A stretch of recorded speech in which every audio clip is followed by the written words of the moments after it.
Okay, welcome everyone. Thank you for coming. I want to thank William for inviting me and having me come, and I want to thank Rabbi Stuart Federow for graciously picking me up at the airport and driving me. We just got to know each other. We've known each other on Facebook for quite some time, but we got to meet for the first time, and this is my first trip to Texas, so I'm excited about being here. I wanted to get to Texas, and I don't think people realize that Texas is really the hotbed of what's going on in the world today as it relates to the nation, something that I'm going to talk about in a minute. What's going on in Austin, what's going on in Houston, what's going on in Kingsland, what's going on all over the state of Texas, and has been for years as it relates to the concept of B'nai Noach, the Noahide movement, the B'nai Noach, which we'll talk about briefly. To give you a little bit of background and history on me, my name is Michaelson. I was born and raised in Brooklyn, New York. I've tried to work on the accent, but it comes through every once in a while. As I said, as we go along, you might hear, "Hey, how you doing?" But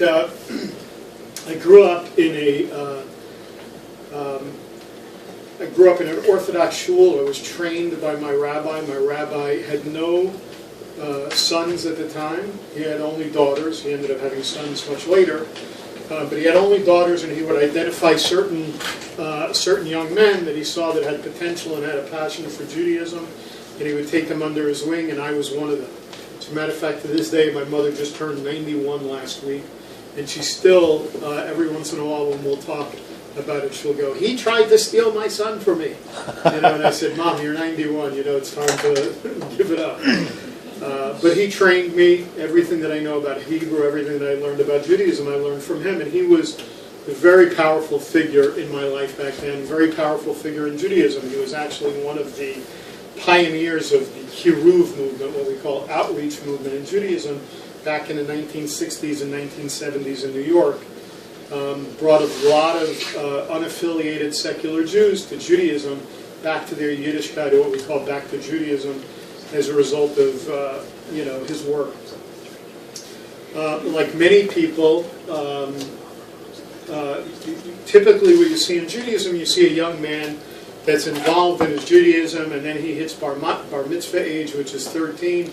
And I'm sure Rabbi Federow can attest to this. That they come up, they stand before the Torah, they say their brachas, they say the bracha over the Torah, they read their Haftorah, they get a nice party, and that's the last time you see them in the synagogue. That was not so much true with me.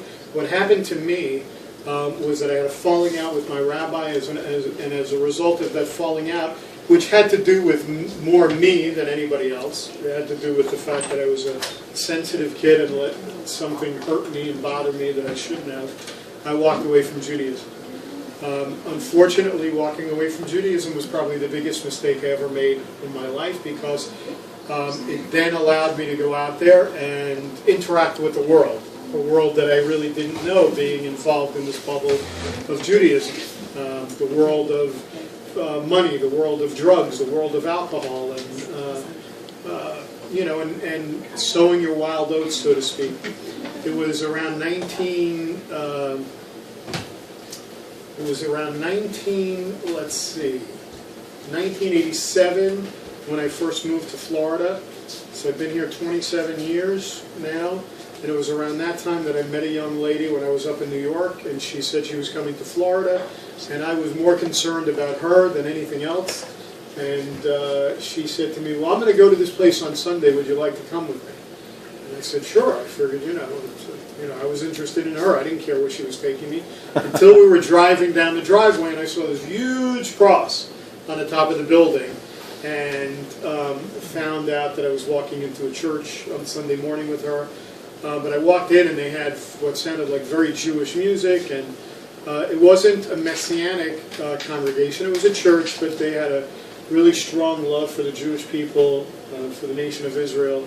And I was surprised at how loving and accepting these people were. And again, knowing that my concern wasn't for them, my concern was getting the girl, I parked myself there.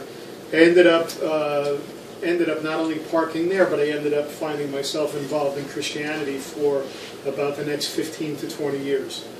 It wasn't until several years ago when I decided that I needed to get back to looking at the Tanakh, what most people call the Bible, or the Hebrew scriptures, the Torah, the Nevi'im, the prophets, and the Ketuvim, the writings, that I realized that I needed to go back and look at these things in their original language and context.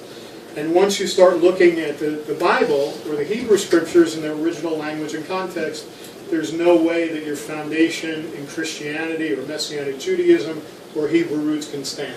Right. Because when you're looking at things in the language and context, your foundation, the sand that is your foundation, starts to give way from under you, and you find yourself trying to hold on.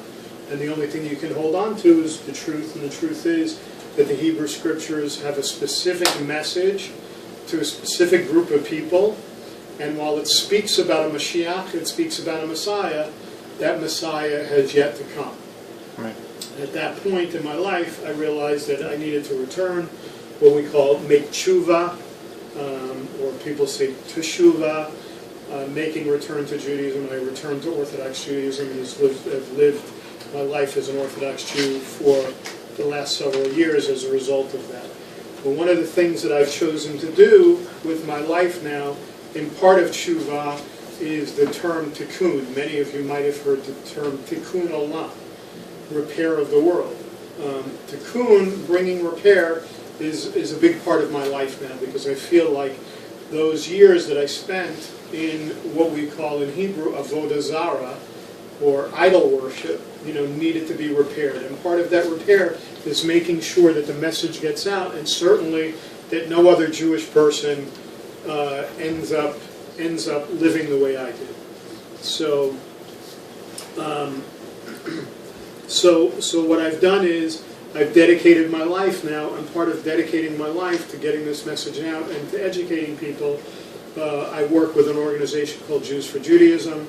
I have a radio show called A Light to the Nations that many of you know on Arutz Sheva, an Israel national radio. And I try to travel around and speak to different groups, to anybody that will invite me. I leave here tomorrow and heading for Houston, and we'll be speaking at Nativ, which is the center that my co-host, Rod Bryant, has in Houston. But what I wanted to talk to you about today is a few things. We're going to talk a little bit later on a different subject. But I said earlier that Texas is a hotbed of what's happening in the world.